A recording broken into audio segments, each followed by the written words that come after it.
Thank you, Mr. Chairman and Ranking Member. Mr. Gruenberg, I represent a district in Minneapolis, Minnesota.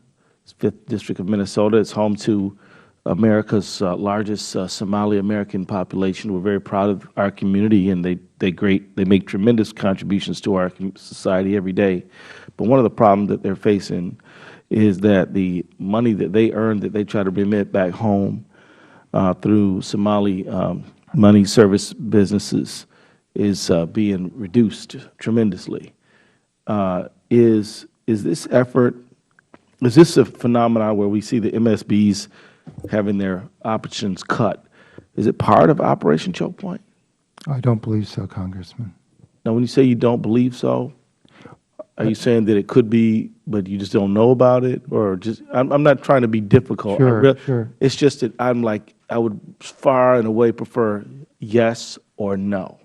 And do you understand what I mean? Because when you say you don't believe so, No. Okay, so no, it's not. All right, and so I want to say thanks for the FDIC statement about serving money services business. What kind of feedback did you get from your regulated financial institutions about the statement that you all put out? And did they think that the statement added clarity or increased understanding?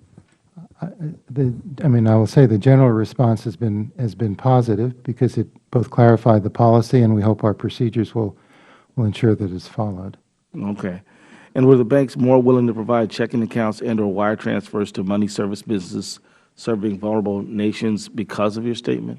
Well, I can't speak to that, Congressman. Okay. And there seems to be a disconnect between what Treasury and FinCEN say and what examiners tell banks specifically about know your customer requirements. Banks believe that they must know their customer's customer, even though FinCEN and Treasury say that that is not necessary. Do you have any reflections on that? Yeah, though, and I agree with what you, in regard to the FinCEN position, that the obligation is to know your customer and not to know, as you say, the customer of your customer. Right. So I've talked to a lot of bankers about this problem, and what they tell me is that they feel the need to be infallible, even though infallibility is not a required standard. Do you think there's a disconnect between, there's a disconnect, or do you think that the rules are very clear? Do you think there's some more clarity that we could be doing? We actually issued guidance trying to clarify that point, that this is not a no fault or no mistake system. We understand that that mistakes may be made. The issue is, do they have an appropriate set of controls and policies? It's not a mistake-free environment. We understand that. And we've tried to make that clear in our guidance. Is the FDIC part of any interagency working group to restore the remittances pipeline? I believe there is an interagency effort, and we have participated in that. Can you give me some assessment about how well that interagency group is working? Well, I think it's receiving serious attention. As you know, it's a challenging issue. So I don't know that we have a solution yet, but I think it's going to require a high-level effort among the agencies in conjunction with the Treasury and State Department as well, I expect. And I know you've been leading that effort. Yeah. Has the FDIC engaged with a working group on remittances to East Africa convened by the Federal Financial Institutions Examination Council? FFIEC?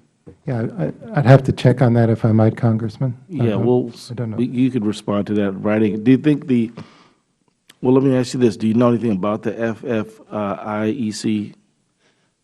Yes, we're a member of the FFIEC. Do you think that they can make a contribution toward restoring humanitarian remittances? Do you think they're an important player to have involved? Yes, I do. They represent, as you know, the regulators of the insured depository institutions. Okay. All right. Well, I think that's pretty much the end of my time. So I want to say thank you, and any other additional questions we'll submit in writing. Thank you, Congressman. I yield back. Thank you, Mr. Chairman.